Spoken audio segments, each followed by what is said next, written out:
Hi! Last year November month பார்த்தீங்கன்னா, திருப்பதி போயிருந்தோம். ஏன் அப்டின்னா, எங்க வீட்டு குட்டி பொண்ணுக்கு காது குத்துறதுக்காக. அன்னைக்கு சனிக்கிழமை காலையிலேயே வீட்ல சாமியெல்லாம் கும்பிட்டுட்டு, தழுவு போட்டுட்டு, அதுக்கப்புறமா வீட்ல இருக்கவங்க, அந்த ஃபேமிலி மெம்பர்ஸ் எல்லாருமே மஞ்சள் துணி கட்டிட்டு தான் போற மாதிரி இருக்கும். அம் ஊர் ஃபுல்லா ஊர்ல இருக்கிற எல்லா கோயில்ல எல்லாமே சாமி கும்பிட்டுட்டு, அதுக்கப்புறமா தான் கிளம்புற மாதிரி இருக்கும்.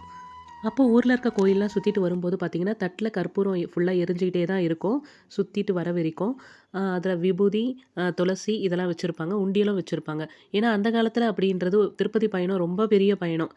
போறதுக்கு நெறைய பேர் சிரமப்படுவாங்க. அவங்களால முடிஞ்சத போறவங்க கிட்ட குடுத்து அனுப்புவாங்க. உண்டியல்ல போடுங்க அப்படின்னு சொல்லிட்டு. அது இன்னைக்கு வரைக்குமே நம்ம பண்ணிட்டு தான் இருக்கோம். யாராவது திருப்பதி போறாங்க அப்படின்னா, நம்மளால முடிஞ்சத குடுத்து அனுப்புவோம். உண்டியல்ல போய் போடுங்க அப்படின்றது. எல்லையெல்லாம் சுத்திட்டு திரும்ப வீட்டுக்கு வரமாட்டோம். அப்படியே அங்கருந்து கோயிலுக்கு கிளம்புற மாரி தான் பார்த்துப்போம். அந்த டைம் தான் டிட்வா புயல் வந்திருந்ததும். எப்படிடா போயிட்டு வரப்போறோம் அப்படின்னு இருந்தது. அந்த பெருமாள் மேல பாரத்த போட்டுட்டு நாங்க கிளம்பிட்டோம். ஓம் நமோ நாராயணா. அடுத்தது கீழ் திருப்பதியில சந்திக்கலாம். Okay, bye. Thank you.